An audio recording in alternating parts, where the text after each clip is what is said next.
वंदे अहं श्रीगुरु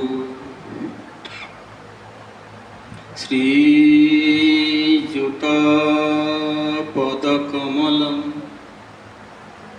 श्रीगुरुना वैष्णवांश्च श्रीरूपं शाग्रजातं रघुनाथान्वितं तं सजीवं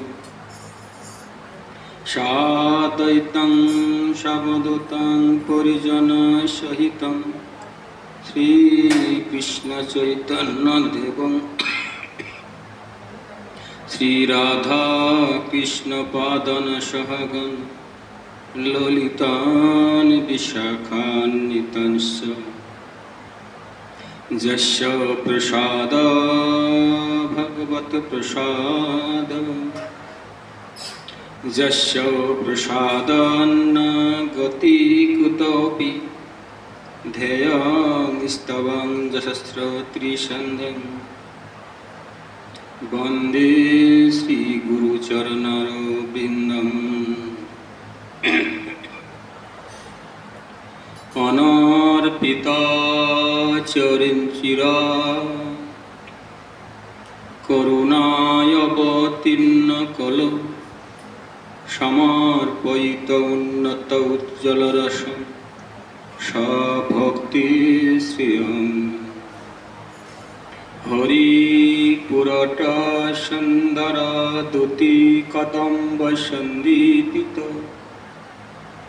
सदा हृदय स्कंदरे स्फुरत शचीनंदन अजानुलंबितो भुजौ कनकावदतौ संकीर्तनैकपीतर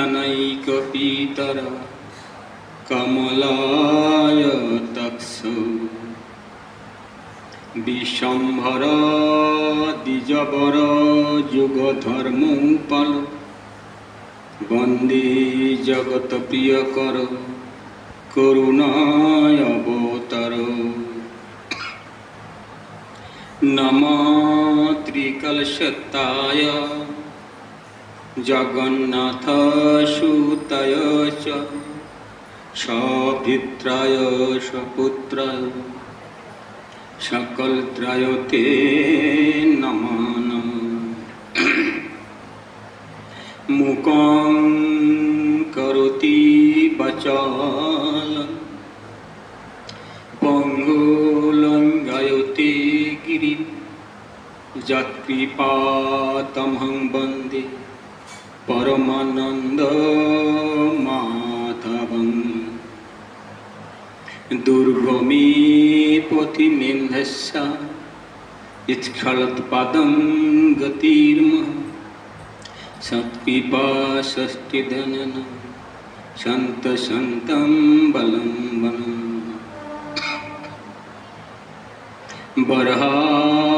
बर्हापिरभिरमं मृगमदतिलकं कुण्डलाक्रान्तगण्डं कञ्जं शङ्खं भूकण्ठं स्मितसुभगमुखं साधुरीन्यस्तवेनं क्षमं शान्तं त्रिभङ्गं रविकरवसनं भूषितं वैजयन्तं वन्दे युवति शतकृत ब्रह्मो गोपालवेशं कस्तूरी तिलकं ललाटी पटले वक्षस्थले मणिकस्तभं नासाग्रीवरमौक्तिकं करतले वेणुकङ्कणम् सर्वांगी हरिचंदनं सुललितं कंठी च मुक्तावली गोपस्त्री परिवेष्टित विजयति गोपाल चूड़ामणि तप्त कांचन गौरंगी রাধে বৃন্দাবনেশ্বরী বিশ্বভানু সুতং দেহি তং ননামি হরি প্রিয়ম। নমো বৃন্দায় তুলসী দীপায় প্রিয়ায় কেশবশচ কৃষ্ণ ভক্তি পদেবতী সত্যব্রতী নমো নমো। নারায়ণং নমস্কৃত্যং নরচৈব নরোত্তমঃ দেবীং সরস্বতীং ব্যাসং ততো জয়মুদীরয়ে। আনন্দ নীলময় বিগ্রহায় হেমবদ্বীপছবি সুন্দরায় তস্मै মহাপ্রেম রসপ্রদায় চৈতন্য চন্দ্রায় নমঃ নমঃ। জয় রূপ সনাতন ভট্ট রঘুনাথ শ্রীজীব গোপাল ভট্ট দাস রঘুনাথ। এই ছয় গোসাইর করি চরণ বন্দন যাহা হইতে বিঘ্ন নাশ হয় অভীষ্ট পূরণ।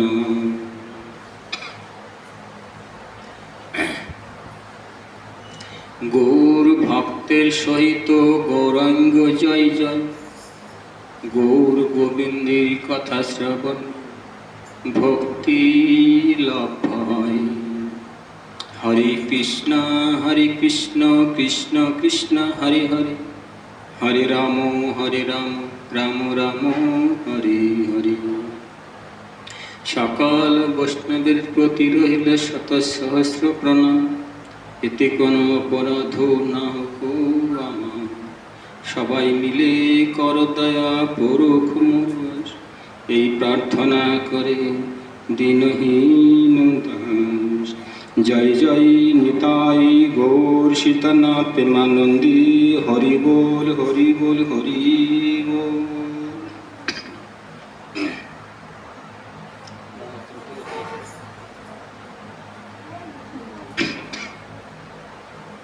জয় নিতাই, জয় গৌর সুন্দর। রাধে রাধে। গল্প করলে যদি আপনারা গল্প করেন তাহলে আপনারা গল্পটা শুনি, এটা বন্ধ থাকে। জয় নিতাই বলেছেন, জয় নিতাই জয়। সর্বাগ্রে পরম পূজ্যপাদ পরম আরাধ্য গুরুদেব প্রাতঃস্মরণীয় প্রাতঃ বন্দনীয় নিত্য লীলা প্রবিষ্ট 108 শ্রীল প্রভুপাদ কৃষ্ণচন্দ্র গোস্বামী কমল চরণে নামি। তথাপি সর্ববতারের সার গৌর হরির অনুকম্পায় এবং নিতাই চাঁদের অশেষ করুণা কটাক্ষে আজ আমরা সম্মিলিত হয়েছি শান্তিনগর রাধা গোবিন্দ মন্দির প্রাঙ্গণে। প্রত্যেক দিনের ন্যায় আজও আমরা হরিকথা কৃষ্ণ কথা শ্রবণ করবার জন্য সকলে উৎকণ্ঠায় রহিত। জয় নিতাই জয়। সাধুসঙ্গ নাম সংকীর্তন ভাগবত শ্রবণ মথুরাবাস শ্রদ্ধায় শ্রীমূর্তির সেবন সকল সাধন শ্রেষ্ঠ এই পঞ্চ অঙ্গ কৃষ্ণ ভক্তির জন্ম মূল হয় পাঁচের অল্পসঙ্গ। জয় নিতাই। বলেছেন যে প্রথমেই সাধু সঙ্গ। তাহলে প্রথমে কি হচ্ছে? সাধু সঙ্গ। কাকে বলে সাধু সঙ্গ? যে সঙ্গ লাভ করলে পিতাপ জ্বালা থেকে উত্তীর্ণ হওয়া যায়। এই যে ত্রিতাপ জ্বালা থেকে উত্তীর্ণ হইবার জন্য, এই মানব জন্মটাকে সার্থক করিবার জন্য আমাদের একমাত্র প্রয়োজন সাধুসঙ্গ। সাধুসঙ্গ ব্যতীত ভক্তি লাভ হতে পারে না। সেজন্য আমাদের প্রথম হচ্ছে সাধুসঙ্গ, তারপরে নাম সংকীর্তন, তারপরে হবে ভাগবত শ্রবণ। আর যখন ভাগবত শ্রবণ হবে পরম সৌভাগ্য। কেননা বলেছেন সময়টা কত শুভ, স্থানটা কত পবিত্র।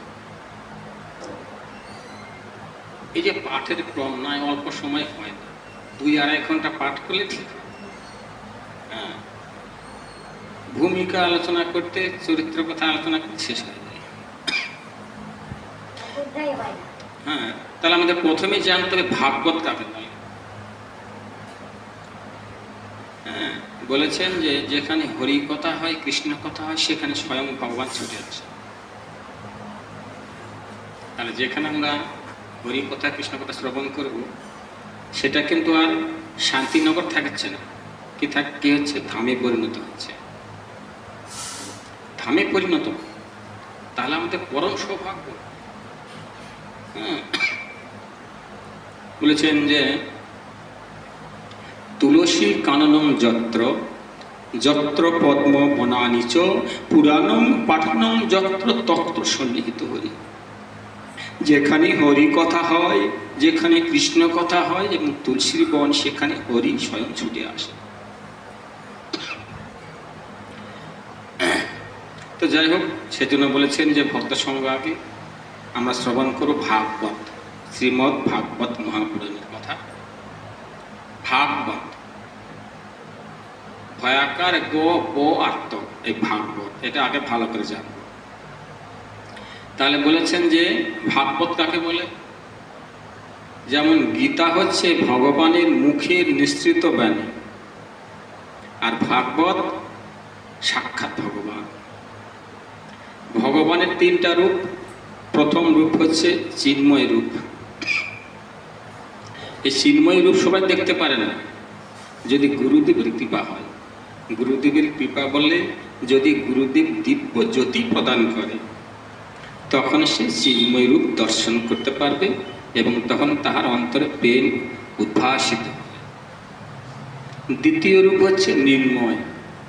সেই মৃন্ময় রূপটা কেমন? মাটির তৈরি হতে পারে, ধাতু বিগ্রহ হতে পারে, হ্যাঁ, দারু বিগ্রহ হতে পারে, চিত্রপট হতে পারে। এটা হচ্ছে মৃন্ময়। আর তৃতীয় রূপই হচ্ছে বাঙ্গময় রূপ। বাঙ্গময় রূপ শব্দরূপে ভগবান। বাঙ্গময় মানে কথা রূপে, কথা। বাঙ্গময়, বাঙ্গ মানে কথা, বাক মানে কথা, হ্যাঁ, কথা রূপে ভগবান। সেই কথা আজকে আমরা শ্রবণ করব, যৎ কিঞ্চিত আলোচনা করব। তাহলে ভাগবতে আছে 18,000 শ্লোক, 335 অধ্যায়, 12 স্কন্ধ। 12 স্কন্ধ হচ্ছে ভগবান। ভগবানের 12টা অঙ্গ দিয়ে কিন্তু ভাগবত। যাই হোক, ওদিকে যাচ্ছি না, অতটা সংক্ষেপে বলে দিলাম।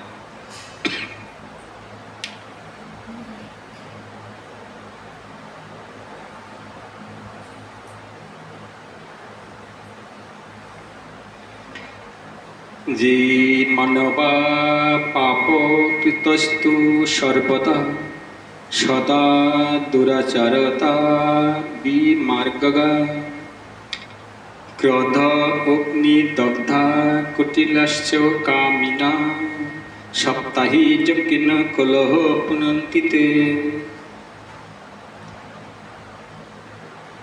সনকাদি মুনিগণ বলিলেন, যে সকল মানুষ সদা সর্বদা নানা রকম পাপ কার্য করে, নিজে নিরন্তর দুরাচারের লিপ্ত এবং অসৎ পথগামী আর ক্রোধানলে দগ্ধ, কুটিল ও কাম পরায়ণ। এই কলিহত জীব কেমন? বলেছেন কলিহত জীবের দশা কি রকম? কলিহত জীবটা কেমন?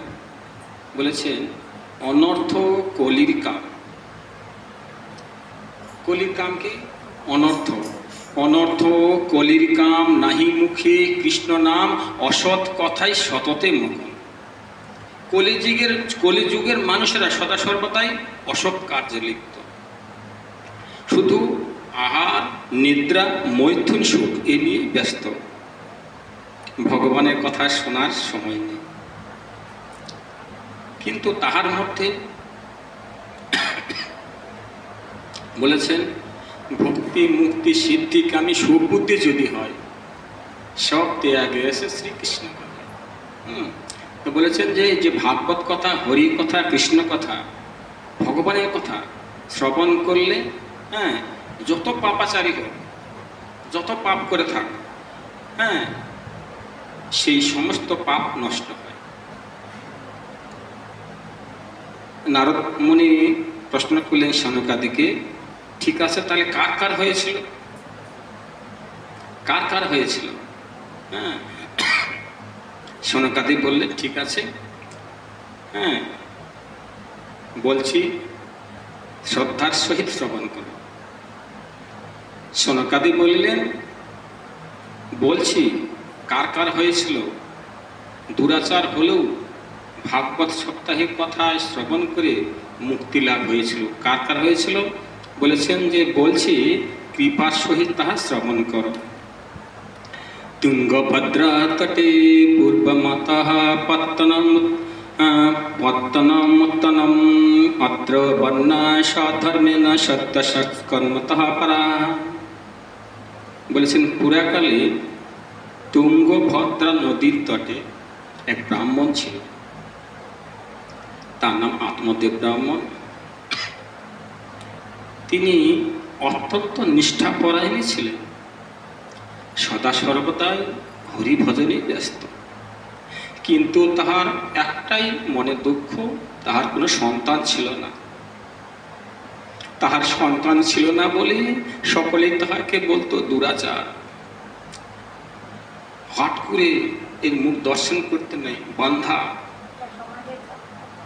মুখ দর্শন করতো না, এমনকি সকলেই অট্টহাসি দিত, তিরস্কার করত।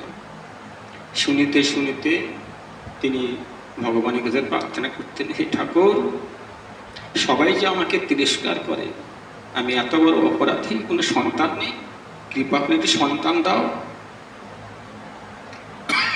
সন্তান দাও। এই সন্তানে প্রার্থনা করতে করতে করতে করতে করতে একদিন মনের দুঃখে সেই আত্মদেব ব্রাহ্মণ গৃহত্যাগ করলেন। কেন সকলে যদি আমার মুখ দর্শন নাই করে, তাহলে এখানে থেকে আমার লাভ কি? তখন তিনি জ্বালা, মনের জ্বালা মেটাবার জন্য বনে গমন করলেন। যখনই বনে গমন করেছেন, সেখানে গিয়ে দেখেন একটা সাধু বসে বসে মালা করছেন। তখন তার চিন্তা হলো যে কিং কর্তব্য বিমূঢ়, আমার একটু মনে হচ্ছে সাধুর কাছে গেলে পরে একটু নিস্তার পাব। সাধুরা সত্যি কথা বলবে তো, আর সাধুর বিশেষ ক্ষমতা আছে, সাধুদের বিশাল ক্ষমতা আছে। কিন্তু আমরা সাধুদেরকে বিশ্বাস করি না, সেজন্য আমাদের ক্রিয়া হয় না। এবার এক পা দুই পা করে চলে গেছে, গিয়ে সাধু বাবাকে প্রণাম করেছে। যখনই প্রণাম করেছে, শুধু প্রণাম না, উৎকণ্ঠার সহিত প্রণাম করছেন, আর দুই নয়ন দিয়ে শুধু বাড়ি বর্ষণ হচ্ছে। তখন ওই সাধু মনে করলেন যে নিশ্চয় এই ভক্তের ভক্তিতে প্রেম হয়েছে, মনে করলেন। কিন্তু ওই ব্রাহ্মণের তো মতলব তো আলাদা। যখনই প্রণাম করে উঠলেন, বলছেন হ্যাঁ বসো। তখন বলছেন যে সাধু বাবা, আমি তো অত্যন্তই চিন্তায় আছি, আমি হতভাগা, আমার কোনো সন্তানদের নাই, সেজন্য সকলেই আমাকে তিরস্কার করে, সেজন্য আমি গৃহত্যাগ করে বনে এসেছি। সাধু বাবা মনে করলেন তার সর্বনাশ। আমি ভেবেছিলাম যে নিশ্চয় বোধহয় ভক্তিলতার বীজে অঙ্কুরিত হয়েছে, এই ভক্তির অঙ্কুলতার বীজের ফলে সে হয়তো প্রেম পেয়েছে। তো দেখছি দিন এত মতলব আলাদা। তখন বলছেন, সংসার সংসার বলে কেটে যাবে কাল, লাভ না ঘটিবে ঘটিবে জঞ্জাল। সাধু বাবা পথ দেখিয়ে দিচ্ছেন, সংসার সংসার বলে কেটে যাবে কাল, লাভ না ঘটিবে ঘটিবে জঞ্জাল। বলছেন তুমি সন্তান চাচ্ছ, সন্তান না নিয়ে তুমি বরঞ্চ ভালো আছো। সন্তান নিয়ে দেখো শুধু জ্বালা যন্ত্রণা। এত করে বোঝালে তবুও কিন্তু আত্মদেব ব্রাহ্মণ বুঝতে পারলেন না। যারো জাগতিকে মানে এটাই হয়, কিন্তু সকলে একটা আশা সন্তান থাকবে, আমাকে বাবা বলে ডাকবে, মা বলে ডাকবে, কত আনন্দ। আর তিনি বারবার বলছেন যে সংসার সংসার বলে কেটে যাবে কাল, লাভ না ঘটিবে ঘটিবে জঞ্জাল। আত্মদেব ব্রাহ্মণ বলছেন না, মুনিবর, সাধু বাবা কৃপা করে সন্তান দিতে, আমি ওই জন্যই বনে এসেছি। এবার তখন সাধু বাবা কি করলেন, ওই আত্মদেব ব্রাহ্মণের মুখের পানে ভালো করে দেখে নিলেন, তার বদনটা দর্শন করলেন। বদন দর্শন করেই সাধু বাবা বলে দিলেন, হে ব্রাহ্মণ ঠাকুর, তোমার বদন দর্শন করে আমি বুঝতে পারলাম তোমার তো 7 জন্মে সন্তান হবে না। তোমার 7 জন্মে তো সন্তান হবে না। যখনই বলেছেন 7 জন্ম সন্তান হবে না, ওই আত্মদেব ব্রাহ্মণ তখন কি করেছে, সাধু বাবার পাটা আরো জড়িয়ে ধরেছেন। কেন ধরলেন? বলছেন, সাধু বাবা, আমি তো আপনার কাছে এসেছিলাম এই জন্মের সংবাদ নিতে। এই জন্মে আমার সন্তান নাই, সেই জন্য আমার সবচেয়ে দুঃখ। আর তুমি বলে দিচ্ছ আমার 7 জন্ম সন্তান হবে না। আমার যে 7 জন্ম সন্তান হবে না তুমি বুঝলে কি করে? তুমি কি করে বুঝলে যে আমার 7 জন্ম সন্তান হবে না? তাহলে আমার যে 7 জন্ম সন্তান হবে না তুমি যখন বলে দিতে পেরেছো, সন্তান হবে কি করে এটাও বলে দাও। সাধু বাবা তো পা ছাড়ছেন না। সাধু বাবা চিন্তা করছেন যে কিং কর্তব্য বিমূঢ়, এখন আমার কি করার প্রয়োজন। তখন তিনি চিন্তা করলেন, আমি কি করবো, একমাত্র সেজন, একলাই পরম কৃষ্ণ, আর সব ভৃত্য জারি, জৈছে না চাই তৈছে করে নৃত্য। আমি কি করবো, আমি তো কিছু জানি না, একমাত্র সেজনাই করবে। ভগবানের কাছে আরতি করলেন, প্রার্থনা করলেন, সঙ্গে সঙ্গে ওখান থেকে কি করলে, একটা আম্রফল করলেন। যখনই বৃক্ষ থেকে একটা আম্রফল করে সাধু বাবা চিন্তা করলেন এবার মনে হয় একটু লঘু হবে। সেই আম্রফলটা ব্রাহ্মণকে দিলেন, আত্মদেব ব্রাহ্মণকে দিলেন, দিয়ে বলছেন, ব্রাহ্মণ ঠাকুর, এই যে ফল দিলাম, এই ফলটা নিয়ে গিয়ে তোমার স্ত্রীকে খাইয়ে দেবে। তোমার স্ত্রী যদি এই ফলটা ভক্ষণ করে তাহলে তোমার স্ত্রী গর্ভবতী হবে। এবার কিন্তু আত্মদেব ব্রাহ্মণের মনে একটু উৎসাহ, আনন্দ, যাক এতদিন পর বধে আমার স্ত্রীর সন্তান হবে, আনন্দ। তখন সাধু বাবা বলছে, ব্রাহ্মণ ঠাকুর, তোমাকে তো ফল দিলাম, এই ফল ভক্ষণ করলে তোমার স্ত্রী গর্ভবতী হবে ঠিক, কিন্তু শর্ত একটা শর্ত আছে। কি শর্ত? তো বলছেন যে শর্ত এইটাই, আমি যে তোমাকে ফল দিলাম তোমার স্ত্রী গর্ভবতী হওয়ার জন্য, এই কথা কিন্তু কাউকে বলবে না, শুধু তোমার স্ত্রী জানবে। কাউকে বলবে না, কিন্তু শুধু তোমার স্ত্রীকেই বলবে। কেন স্ত্রীকে না বলে তো সে বিশ্বাস করবে না। আনন্দের সহিত আত্মদেব ব্রাহ্মণ ফল নিয়ে বনের থেকে এবার বাড়িতে গিয়েছে। যখনই গিয়েছে তাহার স্ত্রী অত্যন্ত আনন্দিত হলো। বলছে, হ্যাঁ বলো, আজ তোমার বদনটা উৎফুল্ল কেন? প্রত্যেক দিন তো তোমার বদনটা বিষণ্ণ বদন থাকে, আজ দেখছি উৎফুল্ল, নিশ্চয়ই কোনো কারণ হয়েছে। তখন বলছেন, গো আজ যে আমাদের শুভ সংবাদ। তাহার স্ত্রী বলছেন, শুভ সংবাদ বলতে কেমন শুভ সংবাদ? তো বলছেন, দেখো সাধু বাবা একটা ফল দিয়েছে, এই যে আম্র ফল দিয়েছে, এই আম্র ফলটা যদি তুমি ভক্ষণ করো তাহলে তুমি গর্ভবতী হবে, তোমার সন্তান হবে। বাইরে কিন্তু প্রকাশ করলেন না কিছু, ফলটা নিলেন, নিয়ে বলে দিলেন। আত্মদেব ব্রাহ্মণ বললেন, দেখো কাকে কিন্তু বলবা না। ফল নিলেন, নিয়ে রাত্রিতে চিন্তায় পড়ে গেলেন যে ফল নিয়ে কি করব, নিশ্চয়ই সাধুর বোধে কুমতলব আছে, আমার সন্তান যে হচ্ছে না, নিশ্চয়ই সাধুর কুমতলব আছে। আবার চিন্তা করছেন যে সাধুর দেওয়া ফল যদি সত্যি সত্যি আমার সন্তান হয়ে যায়, যদি সত্যি সত্যি আমি গর্ভবতী হয়ে যাই, তাহলে তো 10 মাস 10 দিন পেটে করে নিয়ে ঘুরবো, এত যন্ত্রণা সহ্য করবো কেমন করে? আমি যে ঠিক মতো খাইতে পারবো না, চলতে পারবো না, ফিরতে পারবো না, হাঁটতে পারবো না। আবার শুনেছি অনেক সময় না বাচ্চা প্রসব করতে গিয়ে সে প্রাণ ত্যাগ করে, যদি সেরকম আমার হয়ে যায়। এই যে দুনিয়ার চিন্তা, নেগেটিভ চিন্তা, বিশ্বাস নাই তো, বিশ্বাসেই বস্তু নিলে তর্কে বহুদূর, বিশ্বাস করতে, হ্যাঁ বিশ্বাস নেই। তখন তিনি চিন্তা করতে করতে হঠাৎ করে রাত্রিতে বুদ্ধি মাথায় এলো।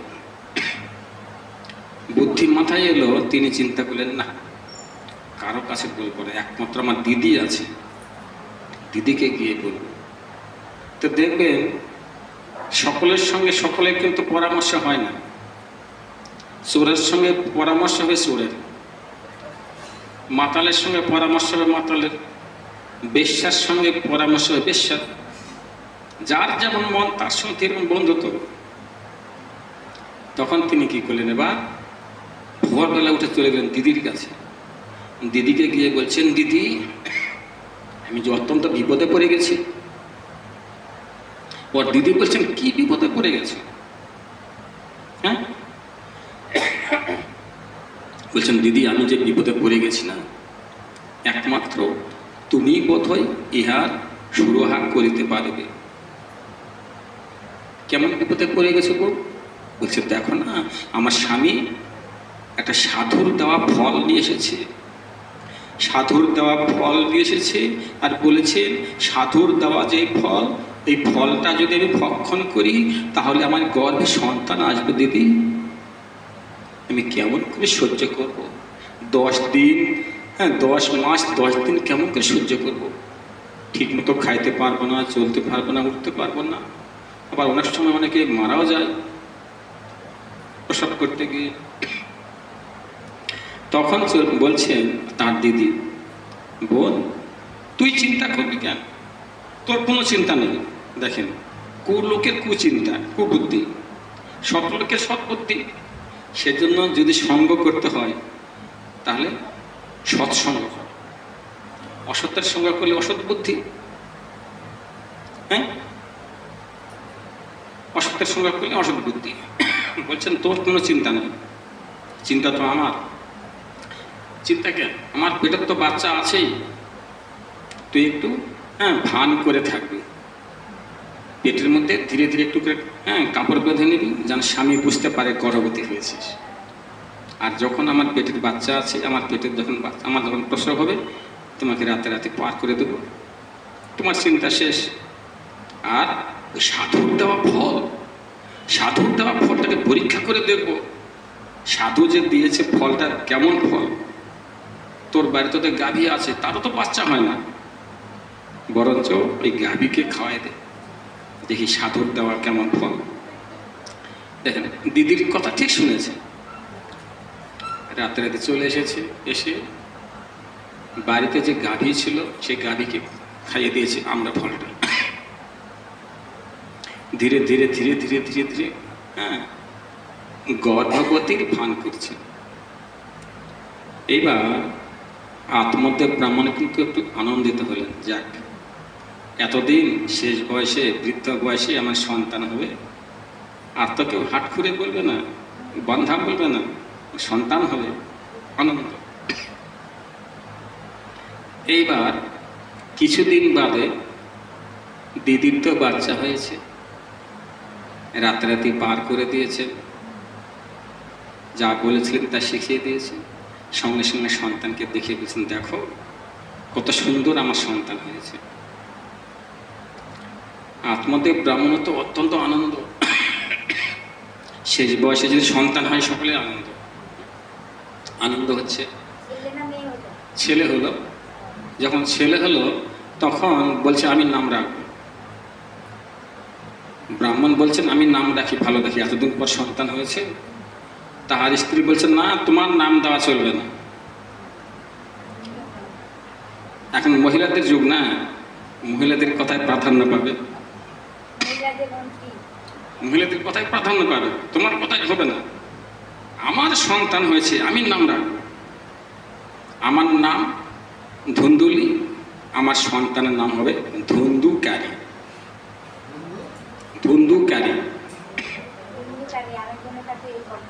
ধুন্দুকারী, আমার নাম ধুন্দুলি, আমার সন্তান ধুন্দুকারী। এবার ধীরে ধীরে ধীরে ধীরে ধুন্দুকারী বড় হচ্ছে।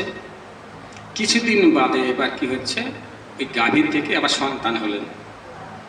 গাভীর পেটে যে সন্তান হলেন সেটা কেমন সন্তান, গাভীর পেটে তো হ্যাঁ গরুর বাচ্চা হওয়ার কথা, গাভীর পেটে থেকে গরুর বাচ্চা হওয়ার কথা, কিন্তু হয়েছে কি মানুষের বাচ্চা।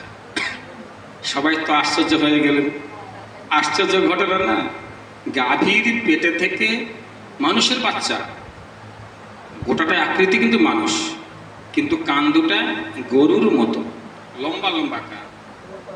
সেজন্য তখন নাম দিলেন, বলছে না এতদিন তো তুমি নাম দিয়েছিলে, এবার এই সন্তানের নাম আমি দেব।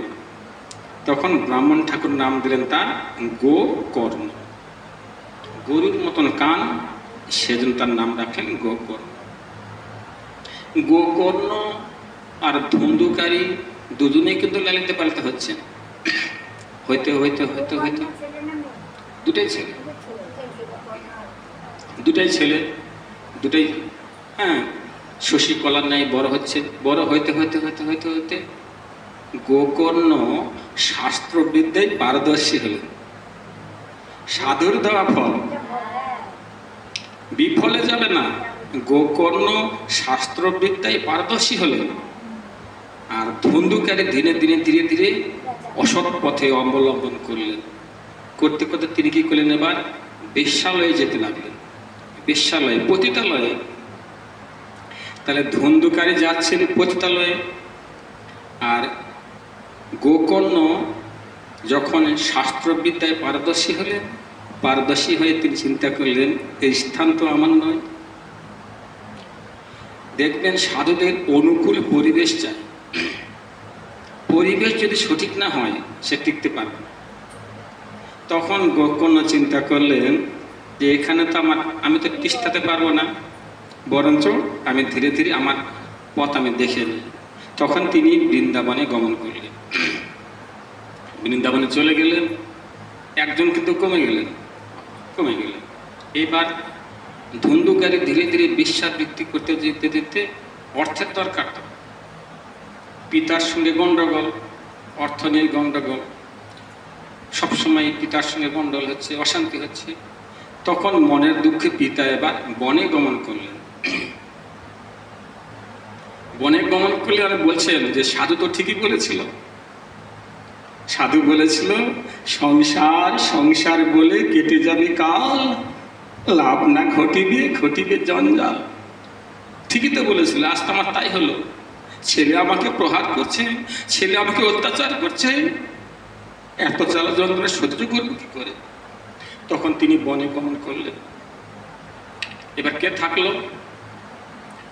ধুন্দুকারী আর ধুন্দুলি। এবার মায়ের একটু অত্যাচার শুরু করে দিলেন। বলছেন কোথায় পয়সা আছে দাও, কোথায় স্বর্ণ আছে দাও।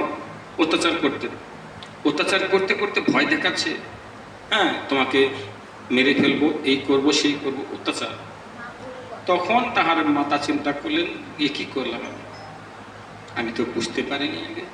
হ্যাঁ, তখন পুত্রের এই অশান্তির অত্যাচারে তিনি কি করলেন এবার? হ্যাঁ, প্রাণ ত্যাগ করলেন। কোথায়? কুয়োর মধ্যে ঝাঁপ দিলেন। তখনকার দিনে কুয়ো ছিল, একটা তো টিউবওয়েলের ব্যবস্থা ছিল না, ট্যাপের ব্যবস্থা ছিল না, কুয়ো ছিল। কুয়োর মধ্যে হ্যাঁ ঝাঁপ দিয়ে প্রাণ ত্যাগ করলেন পুত্রের অত্যাচারে। সেজন্য সন্তানাদি হলে হ্যাঁ অনেক ব্যাপার আছে। সুপুত্র জন্ম দিতে গেলে নিজেকে সঠিক হতে হয়। তখন তিনি কি করলেন? এবার থাকলেন কে? শুধু ধন্দুকারী। ধন্দুকারী চিন্তা করেন আর তো কেউ নেই বাধা দেওয়ার, সংসারে আর কে বাধা দেবেন? কেউ তো নেই। তখন তিনি এবার হ্যাঁ আবার বেশ্যালয়ে যেতে লাগলেন। অর্থের দরকার। এবার সংসারে কিন্তু অর্থ সংকোচ, কোনো অর্থ নেই। কিন্তু পতিতালয়ে যাইতে গেলে তো পয়সার দরকার। তখন তিনি চিন্তা করলেন যে আর তো কোনো দিকে তো রোজগারের পথ নেই। তখন তিনি কি করলেন? এবার চৌর্যবৃত্তি শুরু করে দিলেন, চুরি ডাকাতি শুরু করে দিলেন। চুরি ডাকাতি করে যেইটুকু অর্থ স্বর্ণ রৌপ্য পাচ্ছেন, কাকে নিয়ে এসে দিচ্ছেন? বেশ্যাকে দিচ্ছেন। বেশ্যারা এখন চিন্তা করলো এগুলো তো চৌর্যবৃত্তি করে এনেছে, চৌর্যবৃত্তি করে এনেছে, ডাকাতি করে এনেছে। যদি কোনোদিন ধরা পড়ে, তাহলে আমার কি গতি হবে? যদি ওকে ধরে ফেলে তাহলে নিশ্চয় আমাকে ধরে ফেলবে। তখন এবারে বেশ্যারা কি করলেন? এবার তাহাকে হ্যাঁ গলায় ফাঁস লাগালেন, পায়ে দড়ি দিলেন, টানতে টানতে অনেক কষ্ট দিলেন। তবুও ধন্দুকারী প্রাণ ত্যাগ করেনি। যখন ধন্দুকারী প্রাণ ত্যাগ করেনি, তখন সমস্ত বেশ্যারা চিন্তা করলেন, না একে তো ছেড়ে দিলে আমাদের মহা বিপদ হবে। এবার তখন জ্বলন্ত অঙ্গার কয়লা মুখের মধ্যে চেপে ধরলেন। যখনই মুখের মধ্যে চেপে ধরেছে, এবার সে প্রাণ ত্যাগ করেছে। সেজন্য ধারের ধার শোধ করতে হয়। তুমি একজনকে দুঃখ দেবে, তুমি দুঃখ পাবে। তুমি কাউকে কষ্ট দেবে, তুমি কষ্ট পাবে। বুঝলেন নীতি? তুমি কাউকে দুঃখ দেবে না, তুমি দুঃখ পাবে না। হ্যাঁ, তুমি কার প্রতি অনুতাপ হবে না, তোমার অনুতাপ হবে না। এইবার তখন কি করলেন? যখন সমস্ত বেশ্যারা তাকে মেরেছে তো হ্যাঁ সে প্রাণ ত্যাগ করলেন। কি করবেন? বেশ্যারা চিন্তা করলেন কোথায় ফেলে দেবেন, ধরা পড়ে যাবেন তো। তখন তিনি কি করলেন? এবার ওই যে বাড়িতে কুয়ো ছিল, যে কুয়োর মধ্যে নিক্ষেপ করেছেন। কুয়োর মধ্যে নিক্ষেপ করে মাটি চাপা দিয়েছেন, খোঁজ খবর নেই। এইবার কিছুদিন বাদে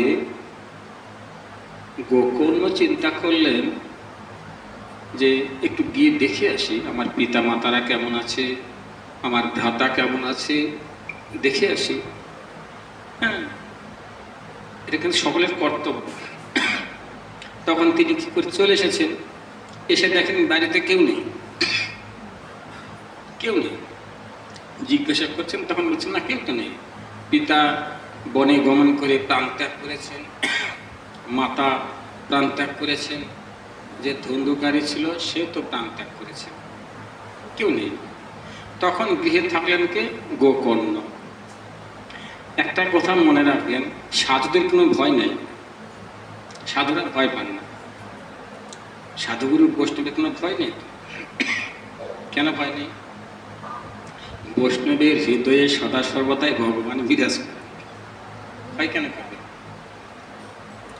শুয়ে আছেন, মধ্যরাত্রিতে এক বিকট আওয়াজ করলে, বিকট আওয়াজ করে বলছে, ভাই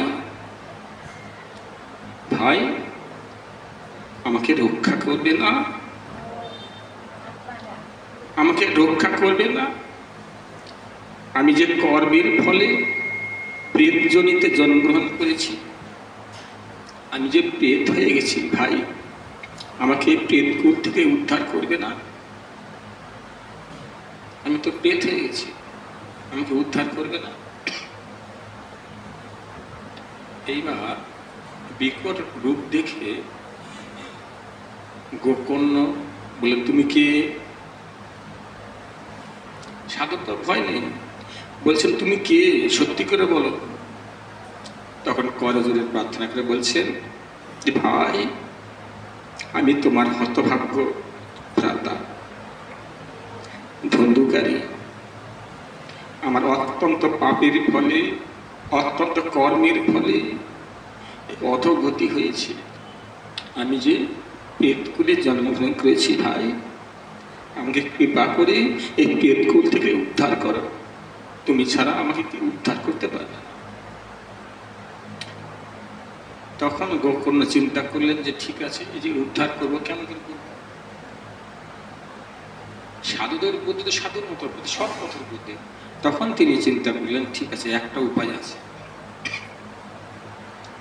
একটা উপায় আছে। উপায়টা কি? উপায়টা হচ্ছে, যদি একে ভাগবত কথা শ্রবণ করানো হয়,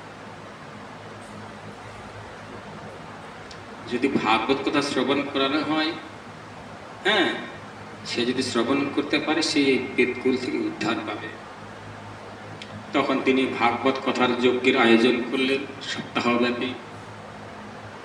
এই যে সপ্তাহব্যাপী ভাগবত কথার যজ্ঞের বিশাল ফল, পারায়ণ বিশাল ফল আয়োজন করলেন। কিন্তু ধুন্দুকারী কোথায় বসবেন? আপনাদের মতো আসনে কি বসতে পারবেন? বসতে পারবেন না। তখন তিনি চিন্তা করেন কোথায় থাকবেন। এবার শুকনো বাঁশ ছিল, এই শুকনো বাঁশের মধ্যে যে ছিদ্র ছিল, সেই ছিদ্রের মধ্যে তিনি অবস্থান করছিলেন।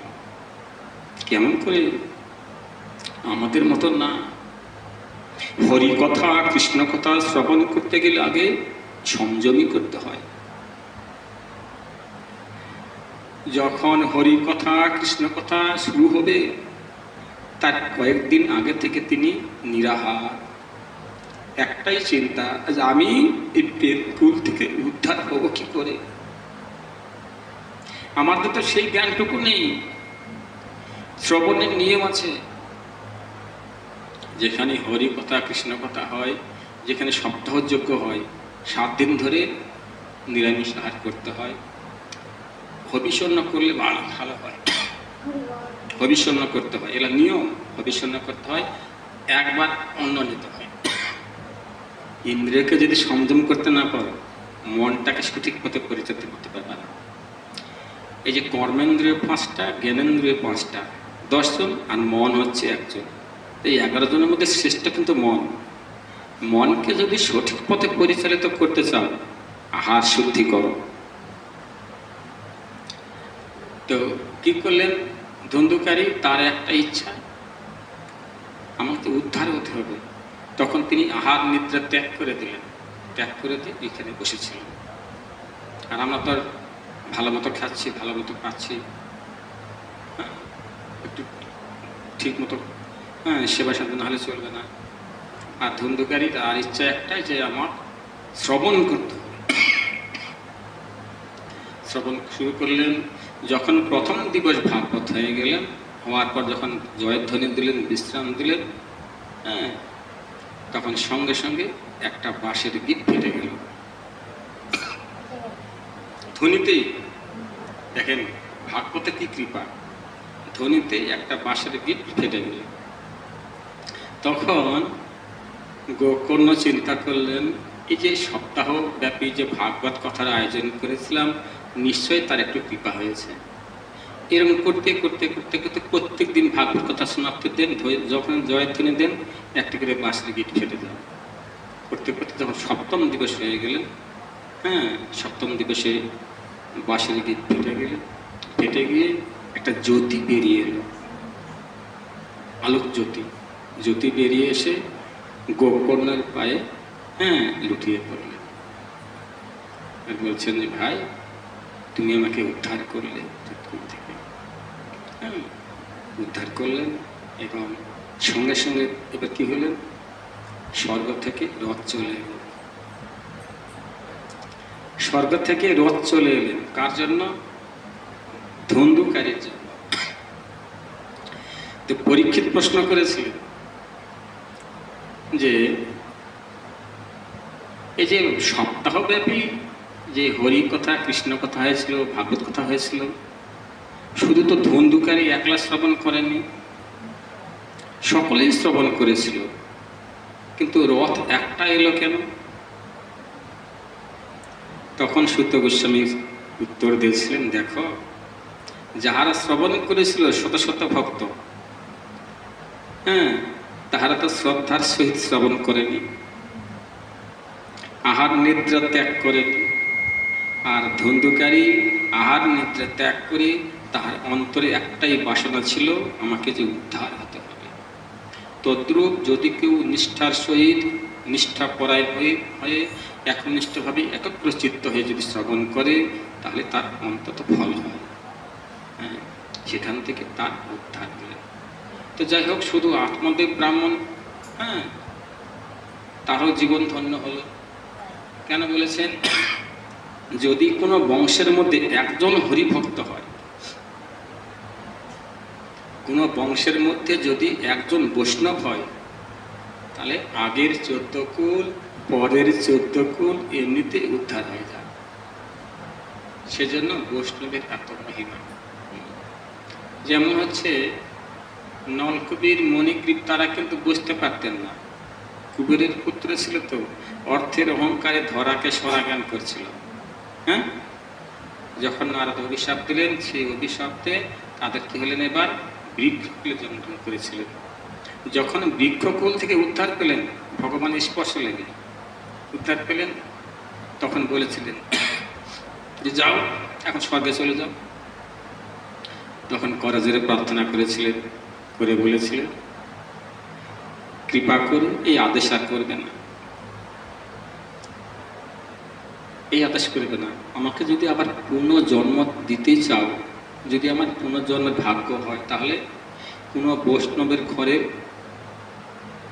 কুকুর বানিয়ে দাও। মনুষ্য হওয়ার মতো ক্ষমতা আমার নাই, আমি যে অপরাধ করেছি। কোনো বৈষ্ণবের ঘরের কুকুর বানিয়ে দাও। কুকুর বানিয়ে দিলে কি হবে? দিন অন্তরে একবার ওই বৈষ্ণব উচ্ছিষ্ট ফেলে দেবে, নতুবা পাতা ফেলে দেবে, সেই উচ্ছিষ্টকে আমার জন্মটাকে সার্থক করে। তো বলেছেন ঠাকুর, সেও যদি যোগ্যতা আমার না হয়, দেখা গেল কোনো বৈষ্ণবের ঘরের কুকুর হওয়ার আমার যোগ্যতা নেই, তাহলে কৃপা করে কোনো বৈষ্ণবের ঘরের দরজার চৌকাঠ বানিয়ে দিও। ভগবান বলছেন, নলকুবির, মণিগ্রীব, তুমি কোনো বৈষ্ণবের ঘরের দরজার চৌকাঠ হবে। চৌকাঠ হয়ে কি হবে? বলছেন কি হবে?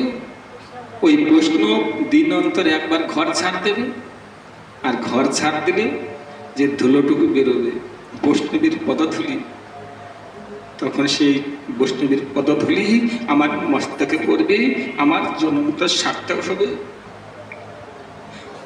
যদি সেটাও না হয়, ওই দিন অন্তরে একবার তো বৈষ্ণব স্নান করবে, তার পায়ে তো একটু জল লেগে থাকবে, সেই জল যদি আমার মস্তকে পড়ে, আমার জন্ম সার্থক হবে। কৃপা করে বৈষ্ণবের ঘরের চৌকাঠি। মানব হয়ে কি করিলাম? আমরা জিনিসটা বুঝতে পারিনি। কেন বলেছেন? দেখো, আমাদের যেমন জন্ম হয়েছে, জন্ম হলে কিন্তু মৃত্যু হবে, জন্ম হলে তো মৃত্যু হবে, কিন্তু মৃত্যুটা কেমন হওয়া উচিত? যে জন্ম পেয়ে ভগবানের সেবা করলাম না, সে জন্ম পেয়ে লাভ কি? যে কর্ম ভগবান সেবা লাগে না, সে কর্মের দাম কি? এই যে চক্ষু, কর্ণ, নাসিকা, জিহ্বা, ত্বক ভগবান দিয়েছে, সেই সমস্ত অঙ্গ দিয়ে যদি ভগবানের সেবা না করতে পারি, এই জন্ম বৃথায় চলে যাবে, জীবনে বৃথা। আর কি বলেছেন? মৃত্যু তো হবেই। মৃত্যুটা কেমন হওয়া উচিত? যেন সদ্গতি হয়। মৃত্যু দু রকমের, অধগতি, সদ্গতি। সেজন্য সকলের কাছে করজোড়ে প্রার্থনা, জন্ম যখন নিয়েছি মৃত্যু হবেই, কিন্তু যেন মৃত্যুটা সদ্গতি হয়, এই আশা রেখে সকলে চরণ ধরিকে মস্তকে রেখে আজকে ভাগবত কথা, ভাগবত মাহাত্ম্য, ধন্দুকারী প্রেতাত্মা উদ্ধার, এখানে আমরা বিশ্রাম দিচ্ছি। জয় জয় নিতাই গো সীতানাথ প্রেমানন্দী, হরি বল হরি বল হরি।